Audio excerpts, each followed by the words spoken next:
At some point, was looking really nice in a dress and all like fixed up. But it's 95 degrees and we're just not doing that today. Hello, everyone, and welcome back to my channel. My name is Bree. Hi, if you're new here, or hey, if you've been here before. Today, I'm going to do a real simple video, and we're just going to talk about my top 5 favorite male characters of all time. I hesitate to say of all time, mostly because I think there's always new and changing characters out there, and I'm definitely missing some of my favorites overall, but I think I've narrowed it down to like my top 5 where like I would die for them. I love them. Okay, maybe not that much. We're being a little dramatic. So, part of the reason about a top 5 character list, it's not my favorite like romantic interest males. It's just characters I really like and think are really well done. And today we're going to focus on the males, and eventually I'm going to make a list of the females, and we're going to go from there. I would love to make a non-binary list one day, but I don't have enough of those. So if you can give me recommendations for those, I will definitely make that list down the road as well. Anyway, starting this list off at number 5 is Severus Snape from Harry Potter. The thing with Severus Snape is I do not think he's a good character, morally speaking.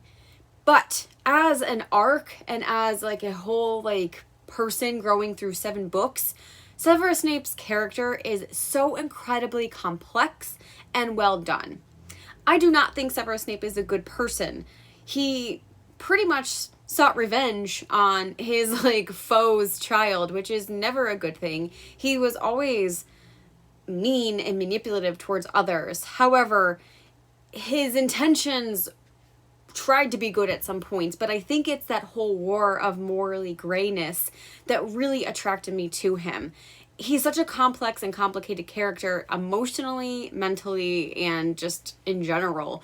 It's kind of mind-blowing to see him warring with himself and how he double-crossed one of the most powerful wizards, aka Lord Voldemort, of all time in order to fulfill like his own passion and purpose, which granted it might have been skewed a little bit, but you gotta commend the dude on really trying and going for it. Also, there was this respect from him. Even though Severus was like warring with these two sides of himself, he respected Dumbledore and like wanted to carry out his wishes and help him as well. So I just think Severus he's just such a complicated character and like a good morally gray one. And for a middle grade / young adult series, I think it's one of the arcs that we have to just appreciate.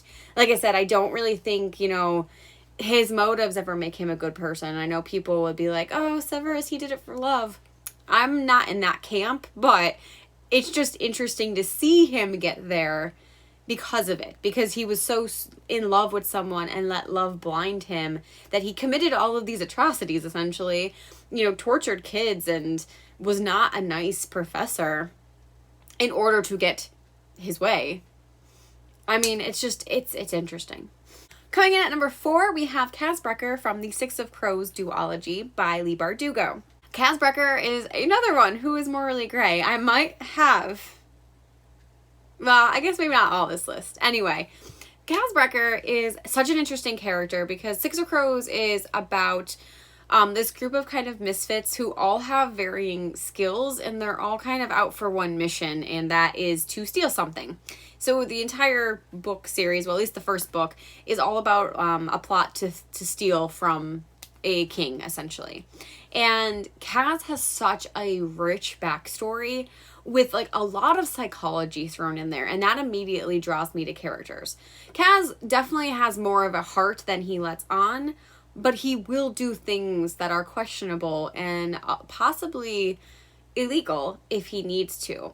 I also, going back to the psychology part of it, his backstory is so strong, and I don't want to give it away because it is a big part of like learning about how he operates, but he goes through trauma essentially and is still working on it, which I think is so realistic for real life psychology, because a lot of times like there are people out there who will go through something tragic or horrible and can grow from it. And that is like, that's the ultimate outcome. You want to be able to grow and not hold on to these negative things. However, when we meet Kaz in the story, he isn't grown yet. He's still growing. And that's why I love his character arc and why I think it's so rich. Because you are having someone who is still broken and not able to overcome some of their fears, but is trying to hide that to make the best of his ability. And he does grow prior to the story because he becomes this pretty respected thief and criminal at such a young age. And I want to say he's youngish, like I want to say 18 to 20. I know he's like, they are a little bit older in this series, but either way, it's pretty impressive. However, he does have his weaknesses. And again, I like the complexity of those weaknesses too, because other characters recognize his flaws. And I think if you can make you make a good character if you have other characters who recognize the flaws and like want to push him to fight them. So overall, I mean, he's a solid character and one of my favorites. Number 3 on this list has to go to my beloved Ronan Lynch from The Raven Cycle. The Raven Cycle follows this group of kids who kind of get themselves into these like psychic world that they didn't know they had. And Ronan is such a complex and complicated character once again. He grows up in kind of a private town and has a secret and doesn't know how to share that secret with other people. And also kind of has his own complexities because, he's not just your typical standard broody male character. He does a lot to protect himself and protect his family, and I think that's one of the main components I love about Ronan is his family, both his blood family and his chosen family are like he would die for them. That is the world. And I feel like for a male protagonist, one of the male protagonists in the series, having that like beloved, like that fight for your family is so refreshing, because I feel like you see a lot of female characters that like will protect their own, but Ronan kind of protects them in other ways. Like he's not like brute force or brute strength that protects them, but it actually is like his own abilities and like decisions he makes in order to protect. And again, it's a breath of fresh air and just so nice to see. Plus, his entire friendship, like even though he is kind of like the brooding one of the group, it's just so great to see how he connects with other people and that each of their friendships is so unique. So I had to give him the number 3 spot because he is a wonderful character. Coming in at number 2 is actually one of my fictional crushes, and that would be Adrian Ivashkov from The Vampire Academy and the Bloodline series by Rochelle Mead. So Adrian in the series, The Vampire Academy, is a vampire who is suffering from something. He's always drunk, he's always afflicted, he's always being chased by his demons. And you do find out later in the story why this is, but from the beginning, and this is book 2 I'm speaking of, his character just had something more. And I love how the author was able to explore this and kind of look past, he wasn't just a drunkard who was there for comedic relief.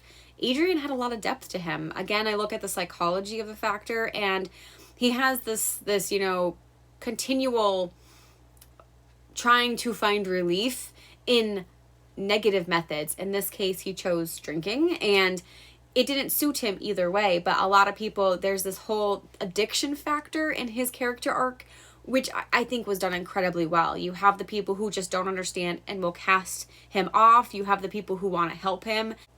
But there is something from Adrian that, he is holding back because he wants to protect other people. He has this burden and he doesn't want to give it to other people, so that's why he chooses to drink. And his character arc from book 2 of the Vampire Academy series all the way to the end of the Bloodline series is literally incredible. And I haven't seen such good character development in 2 series, and that's a total of 11 books.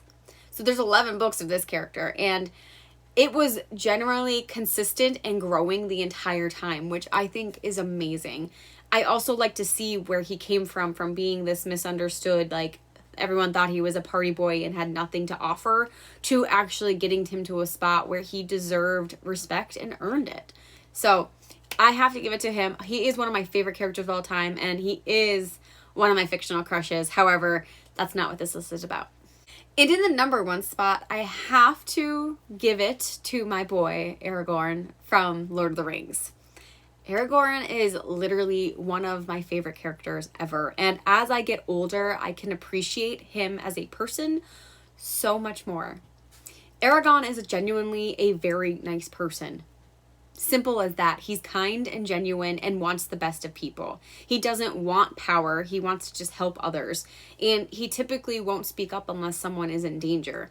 He gave his life for four hobbits who owed him nothing.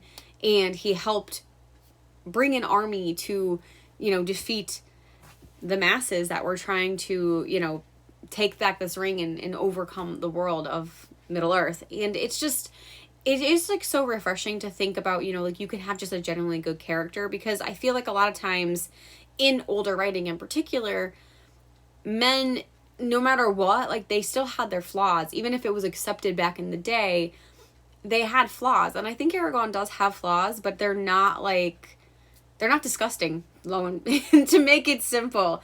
Like his flaws are just being a human, really. Like he's gonna grow old and die, and he knows that like he might not always make the best decision, but that's what makes him a good leader in the end. I just love his compassion and, how he would have let the love of his life go because like she would be immortal, and with him, like she couldn't have that life. And there's just a lot that he like sacrifices and doesn't ask for anything in return, which again makes him one of the best kings. So I absolutely love Aragorn and Lord of the Rings in general, but I think he deserves forever in my heart the number one spot. Also, Viggo Mortensen in the movies. I mean, you couldn't have picked a better actor. So there you have it. Those are my top 5 favorite male characters so far in my time of reading that I have picked. I know there's a ton more characters that are out there that I do love and enjoy, but I think as far as character arcs and what they offer to the books that they are in, these are definitely my favorites. So let me know down below, who are your favorite male characters and why? Otherwise, until next time, I will see you then. Bye.